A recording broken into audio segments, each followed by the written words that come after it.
هل يستوي الذين يعلمون والذين لا يعلمون إنما يتذكر أولو الألباب. الحمد لله رب العالمين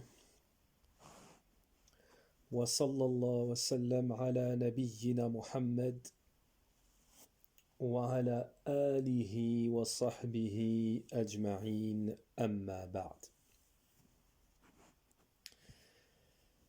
طيب, nous procédons donc à une deuxième partie, à un deuxième éclaircissement concernant la hijra. La hijra, l'émigration. Et cela par rapport au fait que nous avons constaté, après le premier éclaircissement, que chez beaucoup de gens, beaucoup de questions se posent. Chez beaucoup de gens, beaucoup de questions se posent et cela est légitime. Et cela est légitime. طيب. Donc, ces questions que les gens se posent, nous allons, Inch'Allah ta'ala, essayer d'en éclaircir le plus possible. Mais pour vous garantir que nous allons répondre à toutes les questions que les gens se posent, cela ne sera pas forcément possible. Il faut déjà savoir que depuis plus d'une vingtaine d'années, depuis que la darwa des gens de la Sunna a pris une certaine ampleur en France et en Europe, donc cela date d'un peu plus d'une vingtaine d'années, que la darwa al-Sunna a commencé à être connue, à se propager. Et à cette époque-là, les grands savants comme Shaykh al-Albani, Shaykh Ibn Baz, Shaykh Muqbal, Shaykh al-Uthaymin, Shaykh al-Najmi et bien d'autres, à cette époque-là, ils étaient vivants. Et le sujet de la hijra, de l'émigration, était un sujet très important et d'actualité hier déjà et aujourd'hui encore. Donc les questions que nous ne pourrons aborder ou que nous n'aurons pas abordées, les réponses à ces questions pourront être trouvées chez nos grands savants qui ont traité et retraité ce sujet de l'émigration.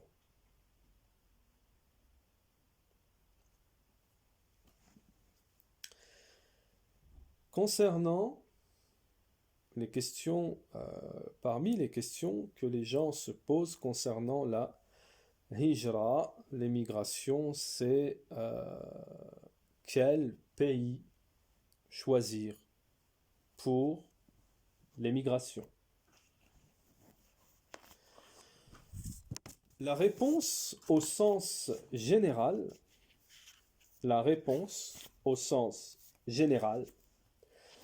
ce sera choisir un pays musulman. Ce sera de choisir un pays musulman. Et la réponse au sens particulier sera que les pays musulmans sont connus, les pays musulmans qui sont connus aujourd'hui. Les pays musulmans qui sont connus aujourd'hui, vous avez les pays du Maghreb. Vous avez les pays du Maghreb que sont la Tunisie, le Maroc et l'Algérie. Ce sont des pays musulmans où il est pratiqué les rites de l'islam, où sont pratiqués les rites de l'islam. Et certains savants, il y a un groupe parmi les savants, qui disent que le pays musulman, c'est le pays où le peuple, la plupart, la majorité du peuple sont musulmans.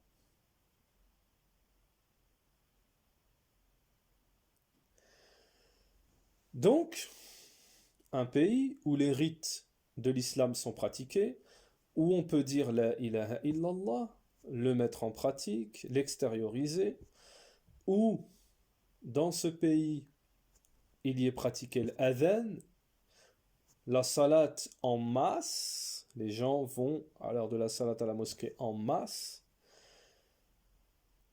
Ça, c'est le pays musulman. Il y a d'autres paramètres chez d'autres savants, hein, pour information. Donc ça, c'est le pays musulman. Ça, vous le trouvez en Tunisie, vous le trouvez au Maroc, vous le trouvez en Algérie pour les pays du Maghreb. Vous trouvez ça également en Asie, Indonésie, Malaisie et d'autres pays, et bien d'autres pays en Asie qui sont musulmans. Vous retrouvez ça aussi dans la péninsule arabique, comme l'Arabie et d'autres pays. Vous trouvez également des pays musulmans, en fait, si on regarde bien, presque dans tous les continents, vous pouvez trouver un pays musulman. Presque dans tous les continents. Car l'islam, walhamdulillah, est très très très propagé. Très très très propagé. Vous trouverez également des pays musulmans en Afrique. Ça, c'est la réponse pour ceux qui se posent quel pays choisir. Une des questions qui se pose le plus concernant l'émigration.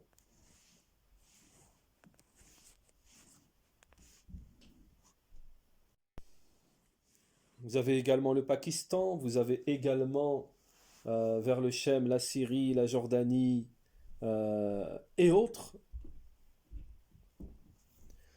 Donc ça, on n'a pas tout cité, mais c'est une idée des pays, quel pays choisir, quel pays musulman.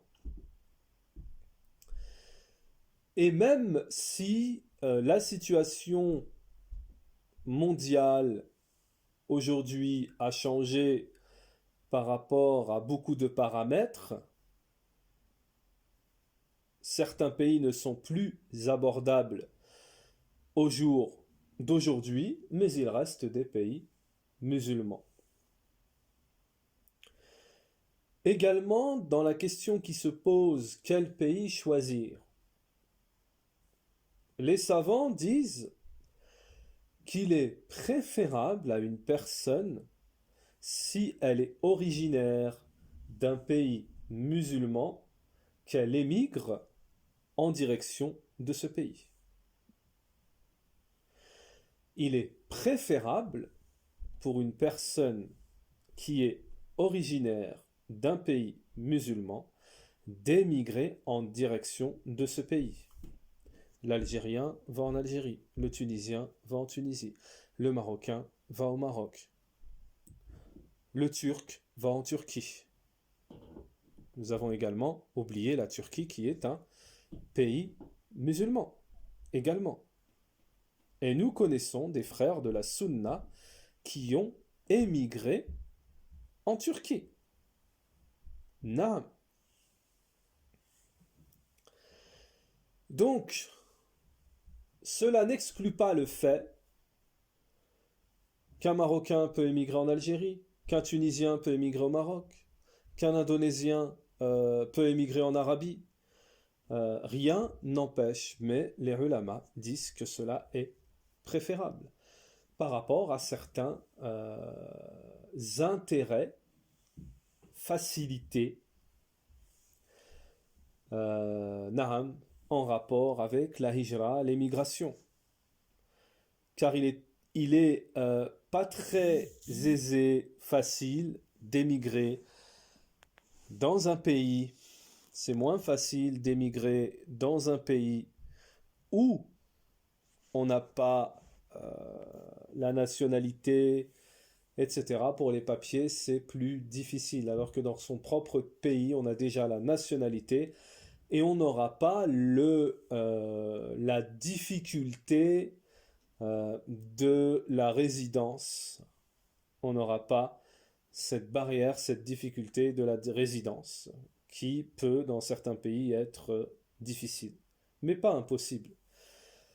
Car dans les pays où cela est le plus difficile, il y a toujours des gens qui arrivent à avoir cette résidence. Naham. Et nous connaissons des cas. Nous connaissons des cas, que ce soit en Algérie ou en Arabie, de gens qui ont réussi à résider depuis 10 voire 20 années sans problème. Tayyib. Également ceux qui n'ont pas de pays. Alors pour ceux, la question se pose également pour les convertis, ceux qui n'ont pas de pays. Ils ne sont pas originaires donc d'un pays musulman. Alors pour eux, il y a plusieurs options. Pour eux, il y aura plusieurs options. Parmi les options, donc ce n'est pas exhaustif, hein, c'est-à-dire que il n'y a pas que ces options, mais nous citons ce que nous pouvons parmi ces options.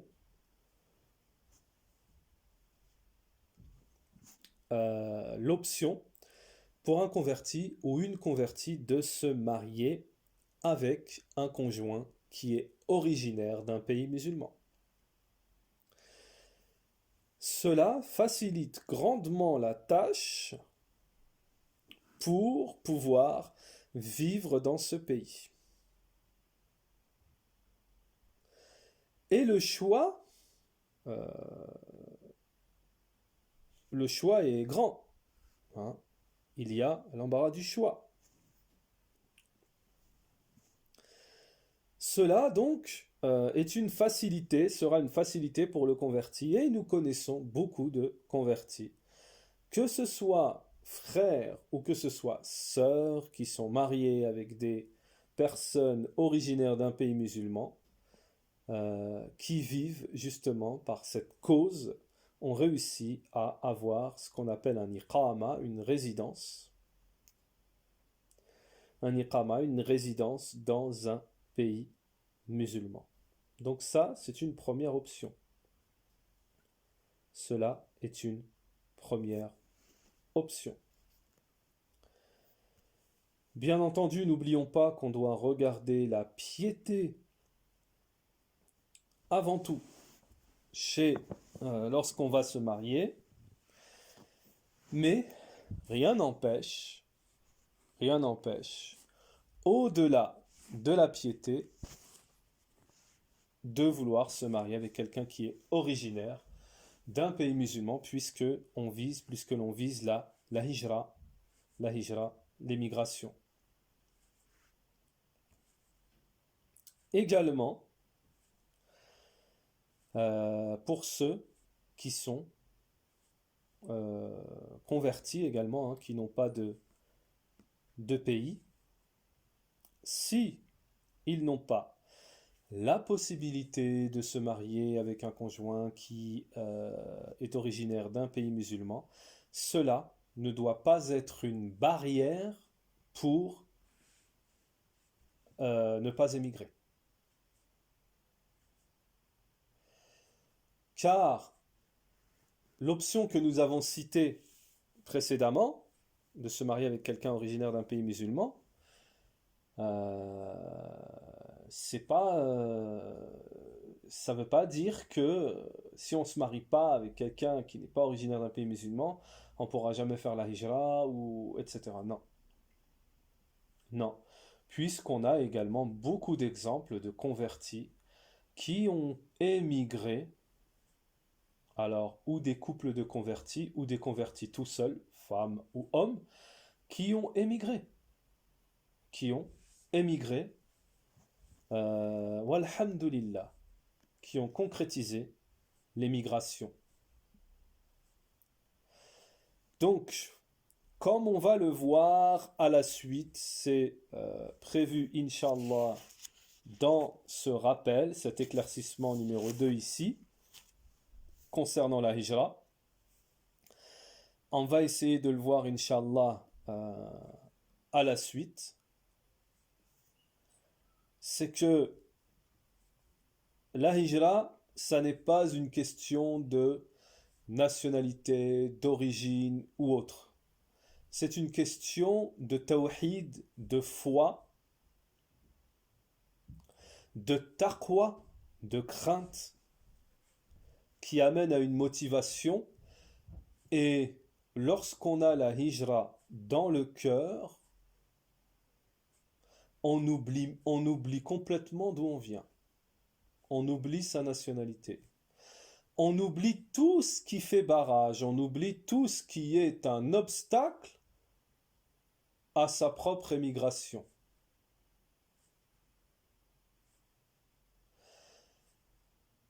Nous pouvons donner certains exemples de sœurs qui sont seules en Algérie, et même des converties, qu'elles soient anglaises, qu'elles soient françaises, des converties, qui sont seules en Algérie, et qui ont fait la hijra. D'autres qui sont dans d'autres pays et qui sont seules, et qui sont seules, des sœurs, et qui travaillent pour une famille, qui arrivent à subvenir, par la grâce d'Allah, aux besoins de la famille. Souvent, parce que les frères n'ont pas supporté, et les sœurs ont supporté la hijra. C'est très rare qu'un frère se retrouve tout seul. Wallahu a'lam. Wallahu a'lam, on peut se tromper. Mais de ce que nous avons constaté, apparemment, Allahu a'lam, ce sont les sœurs qui patientent plus dans la hijra, dans le sens où Allahu a'lam, ce sont beaucoup les frères qui sont attachés à la dunya et qui ont du mal à décoller. Wallahu a'lam. Wallahu a'lam, c'est ce que nous avons pu constater. Wallahu a'lam.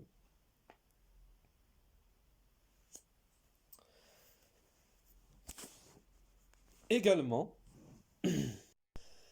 donc comme on l'a dit, pour les convertis, il ne faut pas se créer des obstacles qui n'ont pas lieu d'être. Qui n'ont pas lieu d'être, puisque les convertis, il y a, comme les convertis sont un peu lésés, entre parenthèses, lésés du fait qu'ils ne sont pas originaires d'un pays musulman, ils sont un peu lésés pour partir dans la facilité à choisir un pays, etc. Mais d'un autre côté, ils ont une facilité que n'ont pas ceux qui sont originaires d'un pays musulman. Exemple, pour partir étudier en Arabie, les convertis sont plus choisis que les autres, ont plus la facilité que les autres. Naham. Dans certains pays musulmans également,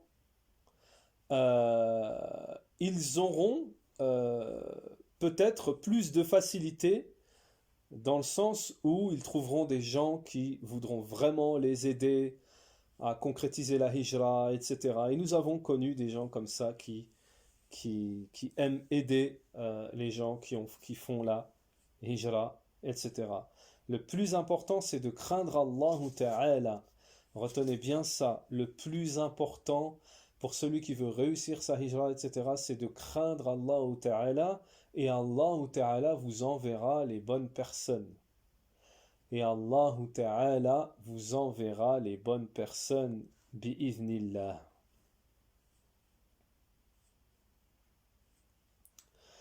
Également pour ceux qui n'ont pas la capacité de partir pour le moment. Pour ceux qui n'ont pas la capacité de partir vers un pays musulman pour le moment, mais qui ne supportent pas la France. Mais qui ne supportent pas la France. Les savants, dans ce cas-là, ont opté pour le moindre mal. Les savants, dans cette situation, pour celui qui veut sauver, comme on l'avait dit dans le rappel précédent, pour celui qui veut sauver sa peau et sa famille, les savants ont opté pour le moindre mal, comme ce fut le cas à l'époque du prophète, alayhi salatu wassalam, lorsque les compagnons également avaient opté pour le moindre mal en se rendant en Abyssinie. Et c'est sur ce dalil, entre autres, il y en a d'autres, sur cette preuve, que certains savants disent que la personne peut se rendre dans un pays qui n'est pas musulman, un pays mécréant, dans ce pays, à condition que si ce pays, la personne puisse pratiquer sa religion en toute tranquillité, qu'elle ne soit pas persécutée, qu'elle puisse pratiquer et extérioriser sa religion. Et c'est pour ça que vous trouvez des savants qui ont opté pour l'Angleterre. Certains qui ont opté pour l'Angleterre en disant que si, comme Ubayd al-Jabiri, hafidahullah, qui a parlé concernant l'Angleterre en disant que si quelqu'un se retrouve en Europe et qu'il n'a pas où aller, qui ne peut pas pratiquer sa religion en Europe, qu'il aille en Angleterre. Naham. Également, vous avez, concernant le fait, vous avez des fatwas de Sheikh Al-Fawzan, fatwa de Sheikh Salih al-Sheikh, également, qui disent qui ont émis l'avis religieux que si une personne peut pratiquer sa religion tranquillement dans un pays de mécréants, alors elle peut y rester. Donc ça, c'est également, pour ceux qui cherchent un pays, c'est également une option en attendant de pouvoir rebondir. Car lorsqu'on est dans un pays comme la France, par exemple, beaucoup de gens ont la barrière, trouvent des barrières devant eux financières pour pouvoir travailler, pour pouvoir se préparer, pour pouvoir... c'est la catastrophe pour beaucoup de gens. Donc, sachez qu'il y a un pays en Europe où vous n'aurez pas ce poids sur votre dos de savoir est-ce que je peux travailler avec ma religion, est-ce que c'est halal, est-ce que ceci, est-ce que cela.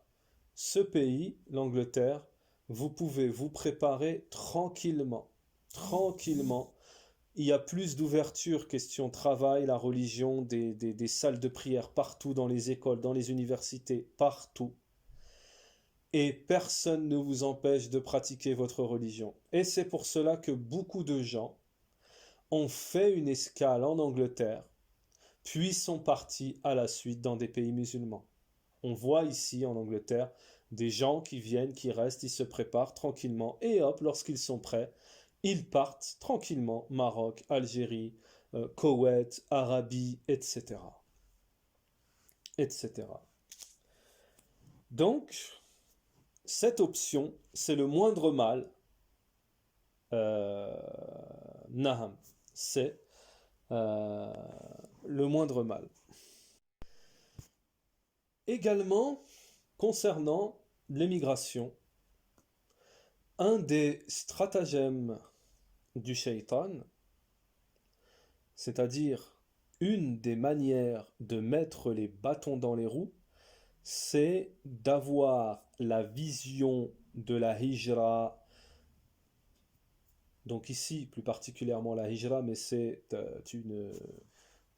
quelque chose de général, c'est d'avoir la vision de la hijra en tant que chose difficile, impossible, se mettre des fausses barrières. Ça fait partie du stratagème du shaitan, de mettre des shubuhat, de mettre ce qu'on appelle des ambiguïtés. Comment tu vas vivre là-bas, comment tu vas faire, tu connais personne, toutes les ambiguïtés, la panoplie d'ambiguïtés qui fait que beaucoup de gens n'arrivent pas à décoller. N'arrivent pas à décoller. Donc, par rapport à ça, déjà, on répondra à cela à la fin du rappel, par un petit rappel sur le tawhid, naham.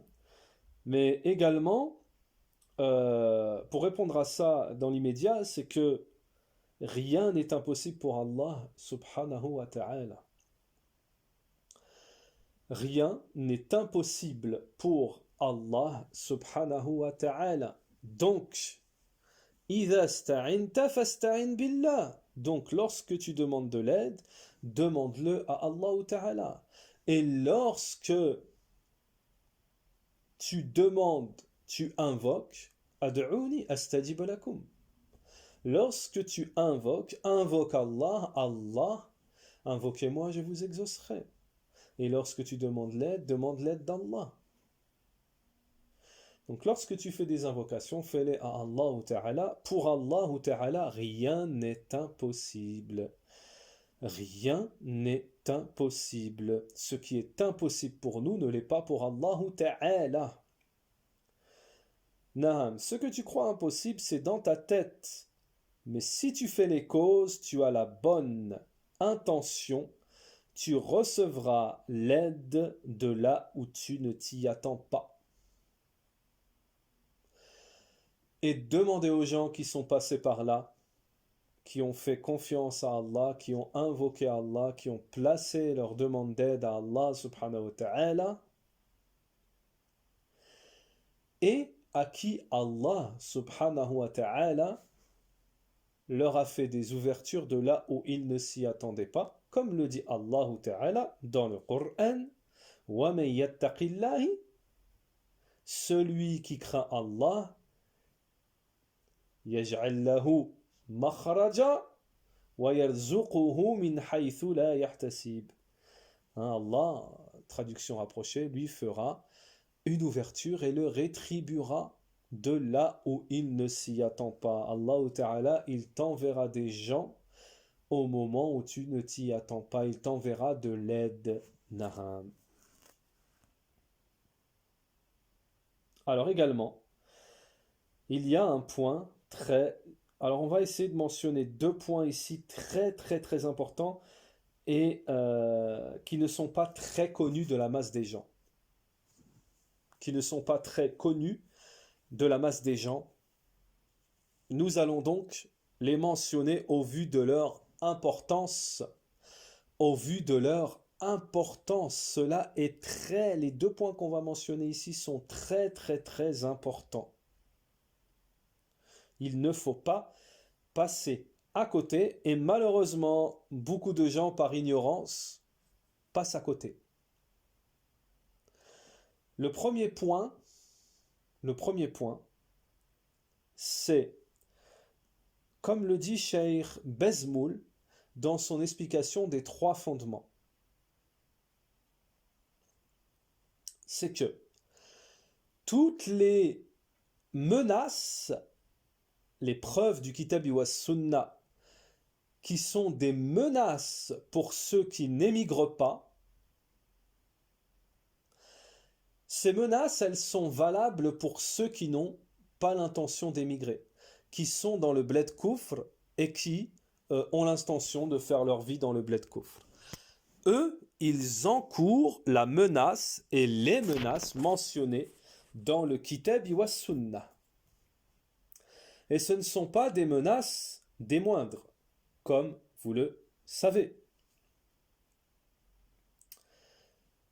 Également, donc ça c'est le premier point, Cheikh Bezmoul, hafidhahullah, dans son explication des 3 fondements, il dit que la personne doit avoir l'intention, qui vit dans le bled koufr, elle doit avoir l'intention de partir. Quoi qu'il arrive, il faut avoir l'intention. Si tu as l'intention, Inch'Allah ta'ala, mais l'intention c'est la forte intention, la vraie intention, l'intention, la niya de partir, alors Inch'Allah, selon la parole de Cheikh Bezmoul, tu n'entres pas dans cette menace. Wallahu a'lam.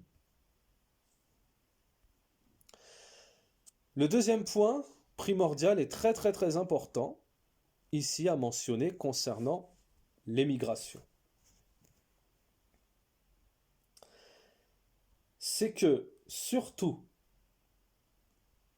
ne pas, lorsque vous faites l'émigration, vous émigrez, ne pas faire ce qu'on appelle une cassure avec les parents,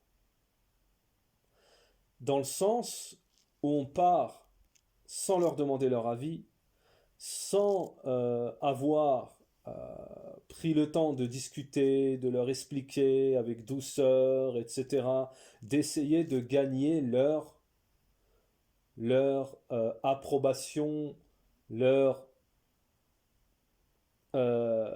gagner comme leur autorisation, de gagner le fait qu'ils ne soient pas tristes, qu'ils ne prennent pas ça comme une cassure, une coupure.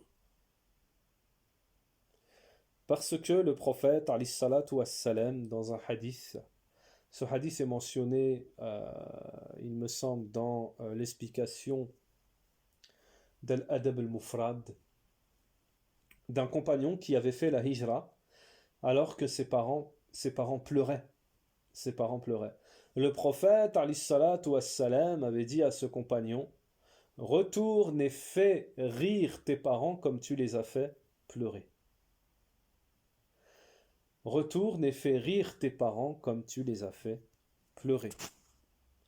Donc il faut faire attention de ne pas se précipiter, comme c'est beaucoup le cas, mais souvent c'est par ignorance, on ne souhaite pas tous faire du mal à nos parents, mais par ignorance, nous on n'a qu'un hukm qu'on connaît qui est propagé, il n'y a qu'un jugement qu'on connaît, c'est que il ne faut pas désobéir à Allah, il ne faut pas obéir à la créature dans la désobéissance d'Allah subhanahu wa ta'ala. Mais il faut concilier et essayer de ne pas rendre les parents tristes. Non.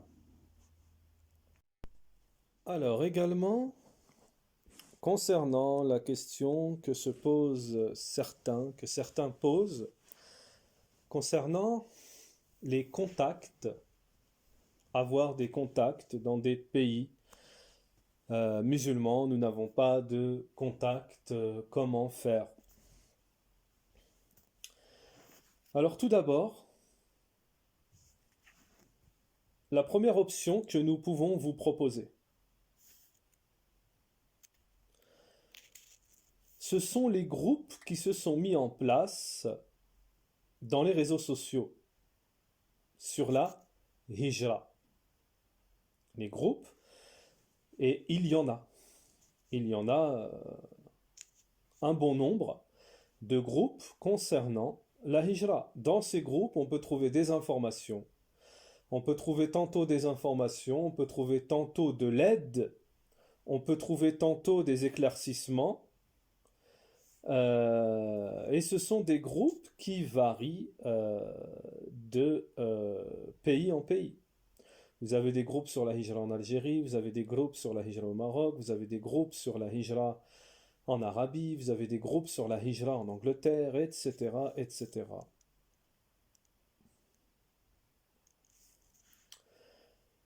Donc, pour une personne qui est assez dégourdie et qui sait un peu comment se diriger dans les réseaux sociaux, pourra trouver des groupes concernant la hijra, peut-être même faire des connaissances. Alors, concernant ces groupes de hijra, comme on l'a dit précédemment dans le rappel précédent, le numéro 1, on avait dit attention à qui vous demandez vos informations. Car c'est comme la religion. Comme l'a dit Ibn Sirin, ceci est une religion. Regardez de qui vous prenez votre religion. Ici, regardez de qui vous prenez vos informations. Parce que, comme on l'a dit dans le cours précédent, le rappel précédent, il y a des groupes, ce sont des groupes où ce qui est mis en avant, c'est la hijra VIP. Dans certains groupes, c'est ce qui est mis en avant, ce sont des gens qui ont ouvert des groupes et dans ces groupes, les gens qui sont dans ces groupes, ce sont des gens qui ont des moyens, qui ont des commerces, etc., etc. Et ce sont eux qui vous appelleront à la hijra VIP. Donc, à moins que vous souhaitez faire une hijra VIP, nous vous conseillons plutôt les groupes. Et il y en a des groupes où les gens sont plus terre à terre sont plus kitab wa sunnah. Ils sont plus kitab wa sunnah. Et sachons qu'il ne faut pas rentrer dans l'ambiguïté kitab wa sunnah, oui, mais il faut aussi l'expérience, etc. D'un certain côté, oui, mais il ne faut pas. Il faut être dans le juste milieu. Kitab wa sunnah avec des gens qui ont une certaine expérience, mais pas que des gens qui ont une certaine expérience sans le kitab wa sunnah. Et en plus VIP. Parce que celui qui ne fait pas partie, justement, excusez-moi de ce terme, hein, c'est le seul que nous avons trouvé, celui qui ne fait pas partie de ce groupe VIP, mais qui voudra suivre cette voie, au début, peut-être qu'il arrivera à entrer dans le cercle, mais à la suite, il ne pourra pas suivre. Wallahu a'lam, à la suite, il ne pourra pas suivre. Il ne pourra pas suivre. Tayyib.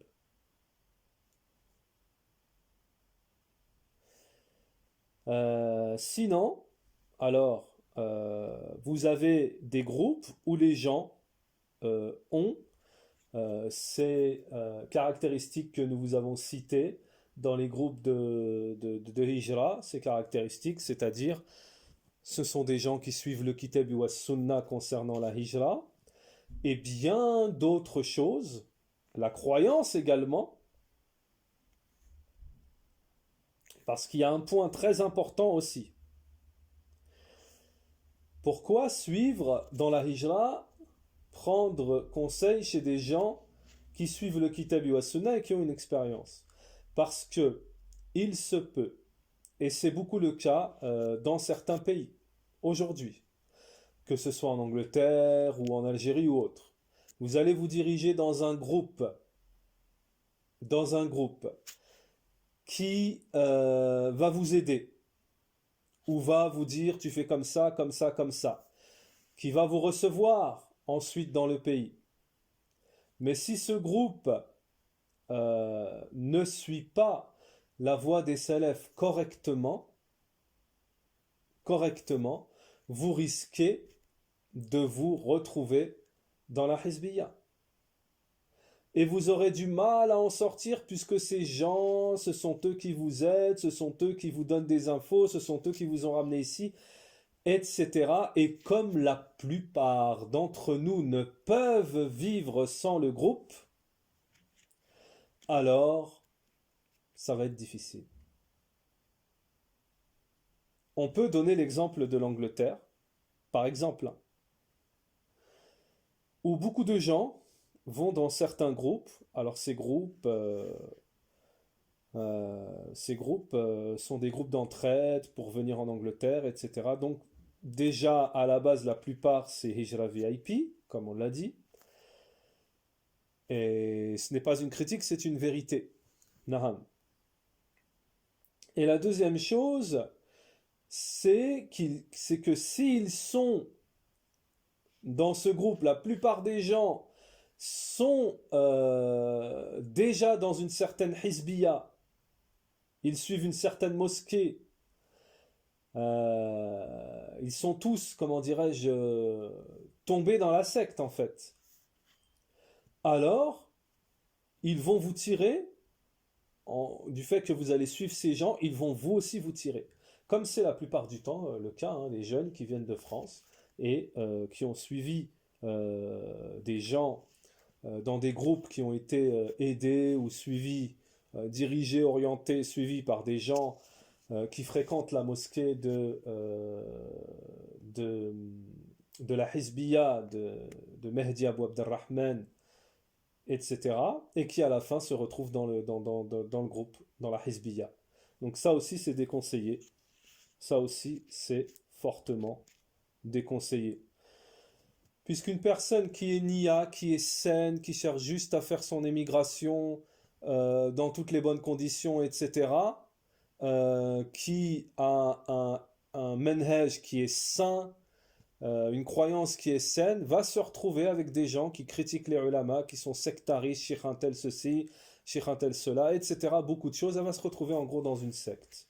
Et pas du tout avec ceux qui suivent la voie des salafs. Donc ça c'est important également. Sinon il faut faire, alors pour ceux qui n'arrivent pas ou qui ne sont pas branchés en contact avec des groupes sur la hijra, sinon pour eux il faudra faire les causes sans les contacts. Aller voir le pays. Donc une fois qu'on a choisi un pays, se rendre directement pour voir ce pays. Et ça, c'est Cheikh Moqbel rahimahullah qui disait cela, qui conseillait cela. Allez voir le pays dans lequel tu veux te rendre, va visiter ce pays pour savoir si ça te plaît ou pas, si tu es capable d'y vivre ou pas, pour te faire une idée. Et Inch'Allah ta'ala, peut-être Allah subhanahu wa ta'ala mettra des gens sur ton chemin. Et pour cela, il faut faire les invocations, les causes. On peut vous donner des exemples. Et peut-être que il y a encore des frères ici qui vont se reconnaître. Pas se reconnaître personnellement, mais se reconnaître dans cette situation. Car dans le premier rappel que nous avons fait, certaines personnes se sont reconnues.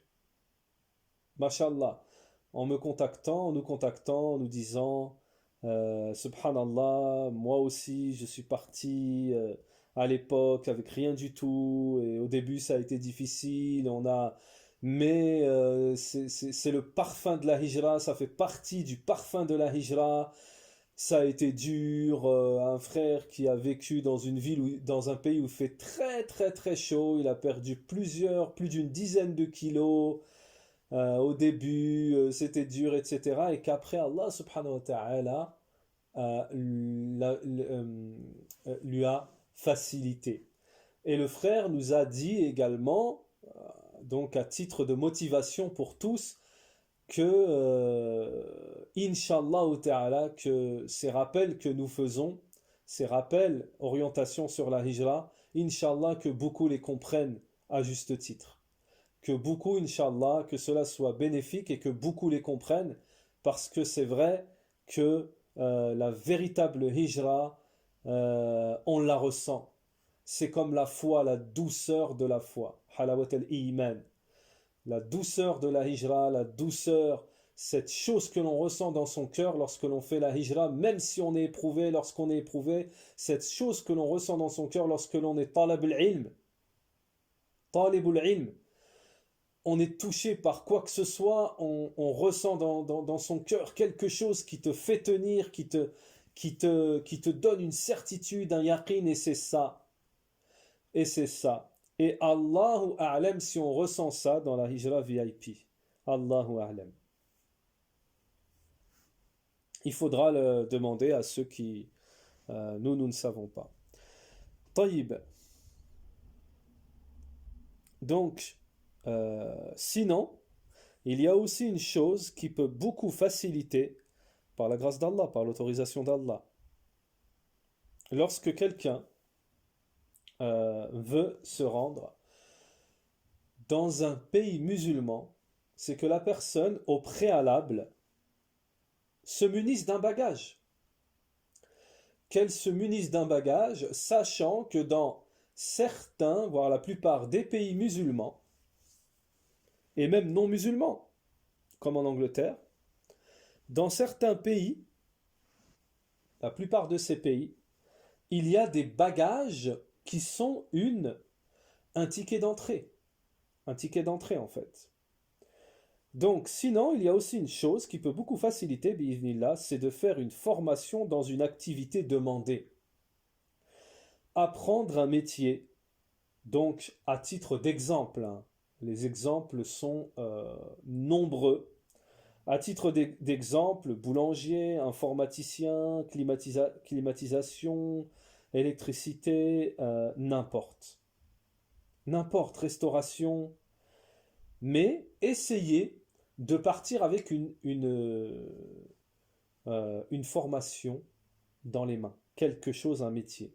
Ça, on vous parle par expérience, ça peut être même enseignant dans des langues étrangères. C'est beaucoup, beaucoup, beaucoup demandé.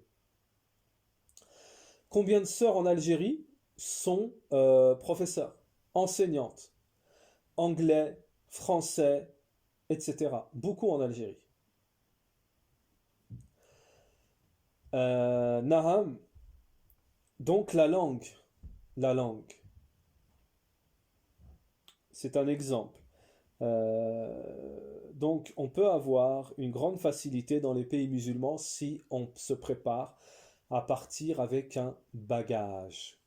Avec un bagage. Nous connaissons, il y a des frères ou des sœurs qui sont dans certains pays et qui ont, par exemple, qui ont la capacité, qui sont formés dans la restauration, pâtisserie ou autre, et cela leur a ouvert énormément de portes.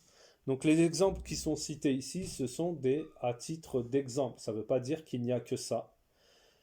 Et également, comme le disent les savants, on n'est pas tous faits pour la même chose. On ne peut pas être tous être talib al-ilm, savants, étudiants, savants. On ne peut pas tous être maçons. On ne peut pas tous être électriciens. Chacun dans son domaine. Et celui qui arrive à se perfectionner dans un domaine, cela peut être un atout dans un pays musulman. Taïb. Donc,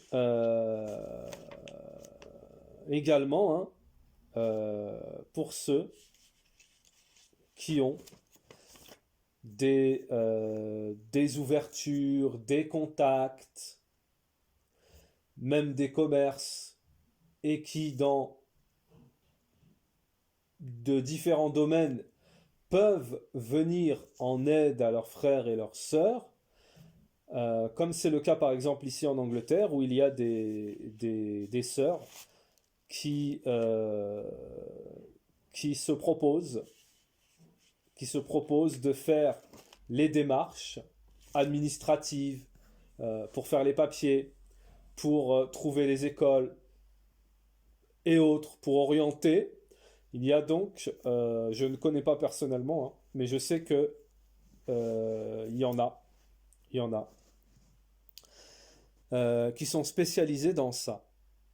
Maintenant, pour mettre les choses à leur place, concernant l'Angleterre,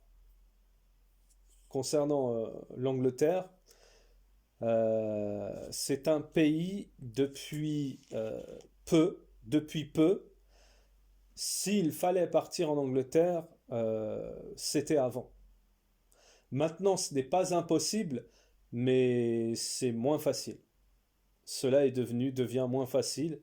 Comme vous le savez, il fallait partir avant l'application du Brexit. Naham. Maintenant, cela n'est pas impossible, mais vous pouvez toujours tenter, mais cela risque d'être très difficile, plus difficile qu'auparavant. Alors qu'auparavant, c'était très facile. Naham. Également, donc, le point principal, le point qui fait que la hijra sera plus ou moins abordable, facile pour la personne, c'est le tawhid.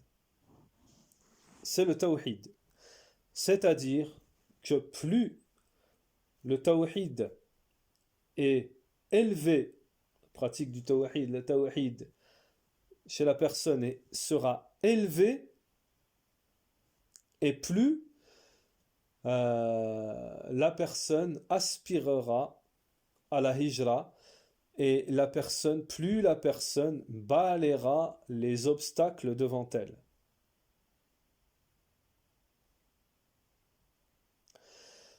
Alors nous allons vous donner un premier exemple, c'est-à-dire comme un dalil, comme une preuve concernant la relation entre le tawhid et la hijra. C'est un récit qui s'est produit, une question qui a été posée à un grand savant, et on peut en tirer un profit bénéfique, scientifique de ce récit, qui peut nous aider à comprendre ce qu'on veut expliquer ici, c'est-à-dire la relation entre le tawhid et la hijra. Ce savant, c'est Cheikh Salih al-Sheikh. Notre Cheikh Salih al-Sheikh a été questionné un jour concernant l'émigration. Excusez-moi, il a été plutôt questionné de la manière suivante. Des frères qui venaient de terminer l'enseignement du livre de l'unicité, Kitab al-Tawhid. Questionne donc le Cheikh Salih al-Sheikh, pour lui demander, Cheikh, on vient de terminer Kitab al-Tawhid et nous aimerions savoir quel ouvrage nous pouvons étudier après le livre de l'unicité. Le cheikh de leur demander, vous êtes où, etc. Lorsque le cheikh prit connaissance qu'ils étaient en France, il leur a dit, refaites Kitab al-Tawhid. À peu près dans ce sens-là, vous n'avez pas compris, recommencez Kitab al-Tawhid. Alors maintenant, si on prend le livre de l'unicité du début à la fin, on trouve quoi dans ce livre? Le tawhid, le shirk, le tawhid, le shirk, le tawhid, le shirk, le tawhid, le tawhid. Le cheikh a donc fait la liaison, le rapport direct entre l'enseignement du tawhid et la hijra. C'est-à-dire que si tu persistes à rester dans un pays mécréant, où tu n'as pas la capacité de pratiquer ta religion, où tu es persécuté, et j'en passe tous les jours des lois, des lois, des lois, tous les jours.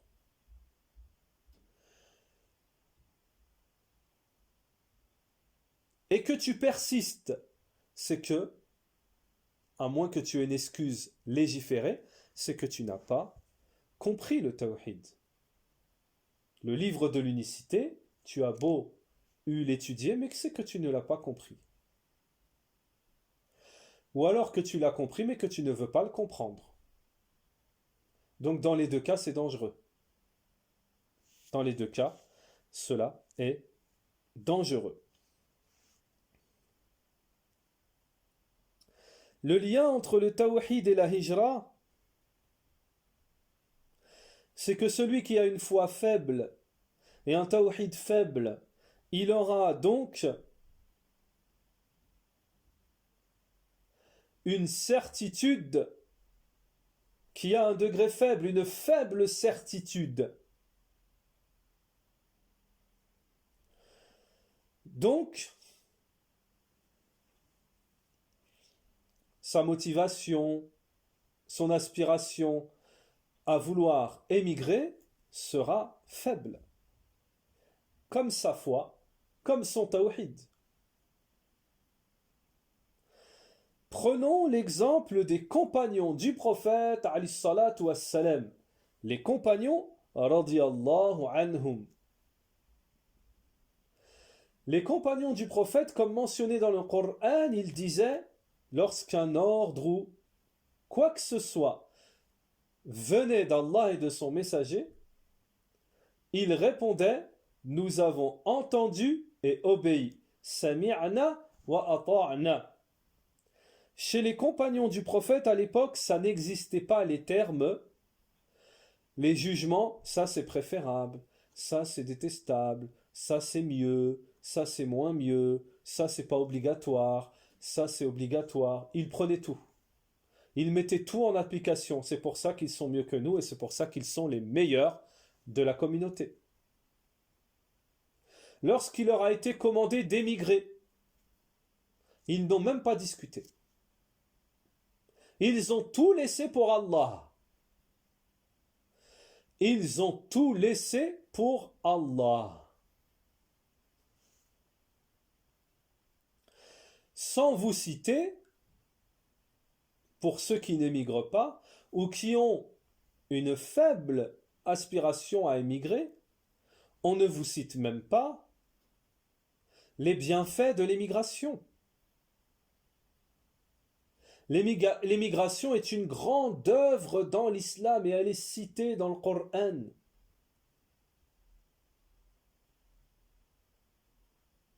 وَالَّذِينَ هَاجَرُوا وَجَاهَدُوا فِي سَبِيلِ اللَّهِ. Et ceux qui ont émigré et combattu dans le sentier d'Allah Ta'ala. D'abord, vous avez, concernant les bienfaits de la hijra, de l'émigration, vous avez le fait que l'émigration, la récompense à celle-ci n'est pas mentionnée. Et lorsqu'une récompense n'est pas mentionnée, c'est que la récompense est grande auprès d'Allah Ta'ala. Wallahu a'lam.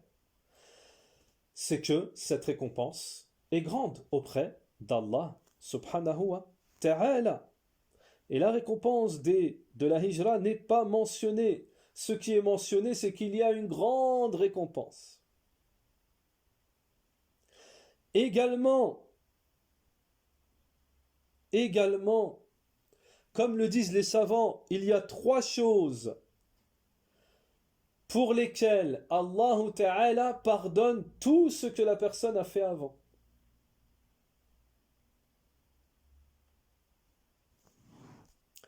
L'islam, la hijra et le hajj.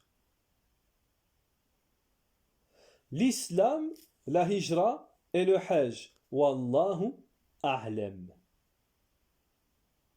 Vous trouvez ça dans l'explication de Riyad al-Salihin de Cheikh al-Uthaymin.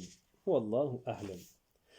Également parmi les bienfaits de la hijra, lorsque deux personnes meurent, deux musulmans meurent, et qu'on doit les enterrer ensemble, quel est celui qui est enterré à la meilleure place au-dessus?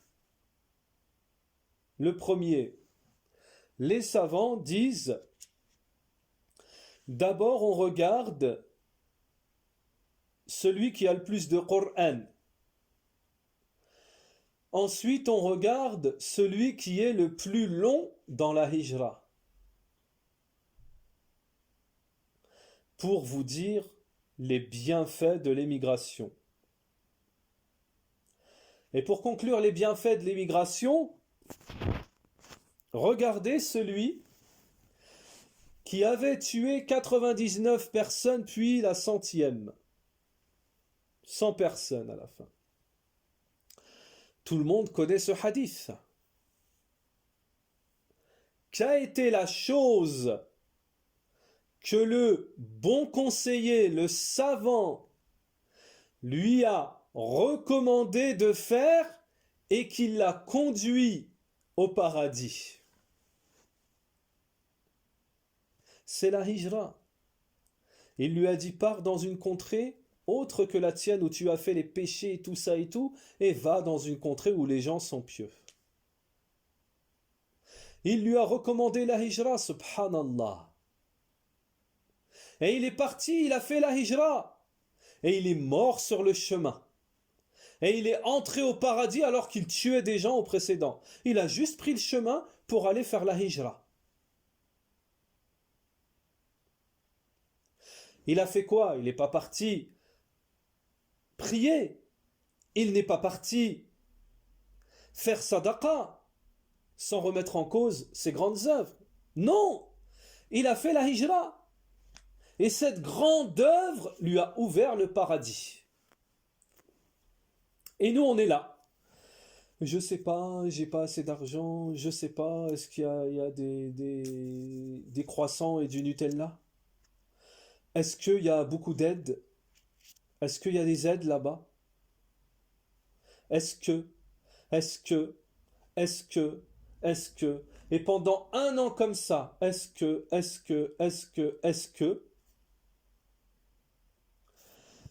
Et un jour, tu meurs dans le bled kufr, celui où tu ne pouvais pas pratiquer ta religion. On va te mettre dans le frigo. Contraire à la sunna et à la religion. On va te mettre dans le frigo. Et ça, c'est peut-être le plus gentil. Parce que pour les plus avisés d'entre nous, on sait très bien qu'en France, on ne te demande pas ton avis. On te coupe une jambe, on te prend ton foie, on te prend ceci, on te prend cela.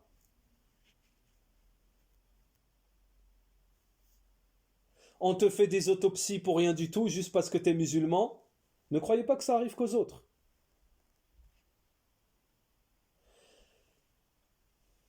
Mais non, on attend, jusqu'au jour où c'est trop tard. Encore le stratagème du shaitan.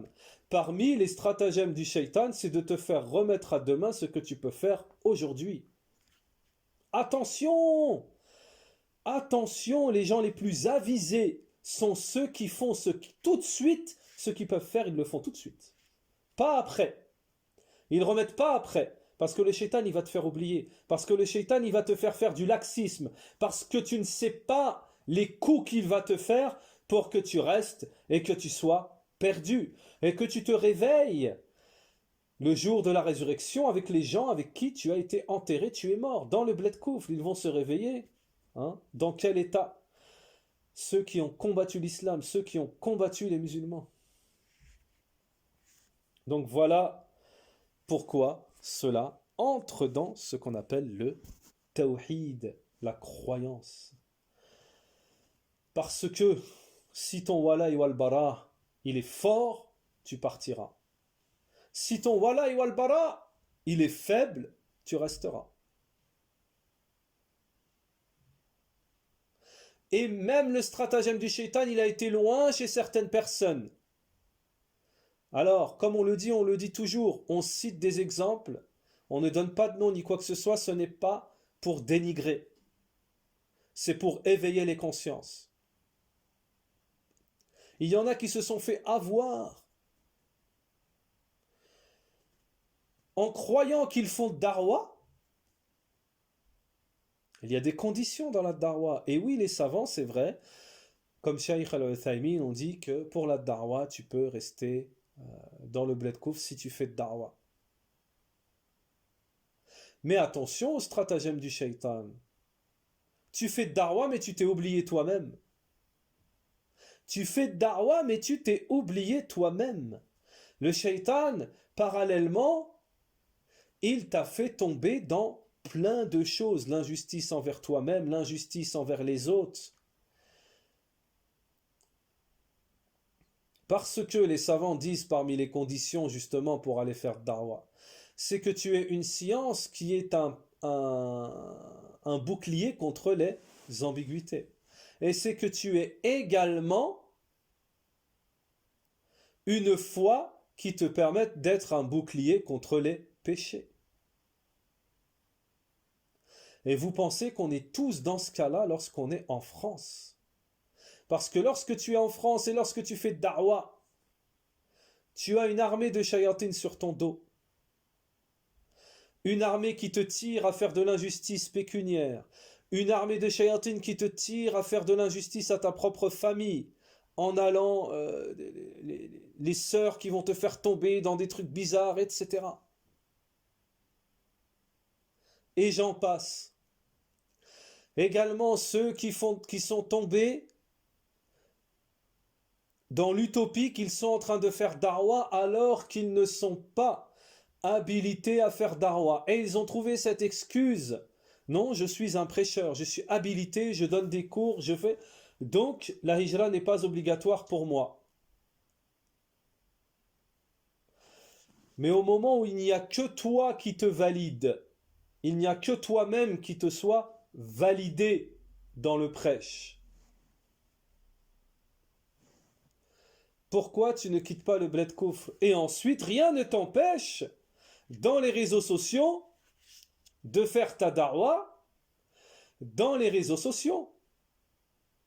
Il y a donc contradiction. Il y a donc ici contradiction. Pour celui qui peut faire darwa dans les réseaux sociaux et sauver sa peau, en même temps et sa famille, et ne pas vivre celui qui parle toute la journée de tawhid et qui peut faire la darwa dans les réseaux sociaux mais qui reste dans un pays où il n'a pas le droit de rester. Ce n'est pas pareil que celui qui est imam dans une mosquée, qui fait une darwa palpable, comme celui qui fait la darwa dans les réseaux sociaux. Pourquoi tu restes en France?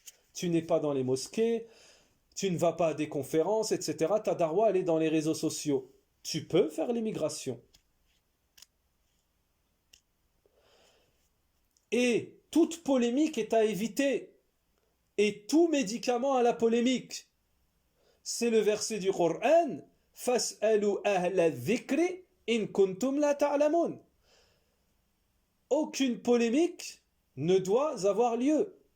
Celui qui revendique quelque chose, qu'il appelle les savants et apporte sa fatwa. S'il n'a pas de fatwa de savant, alors on ne doit pas le valider. On ne doit pas prendre sa parole. Celui qui veut éloigner toute polémique, celui qui veut éloigner on dit ça sur moi, on dit ça sur moi, on dit ça sur moi, et il est sincère et véridique, il appelle les savants. Il appelle les savants.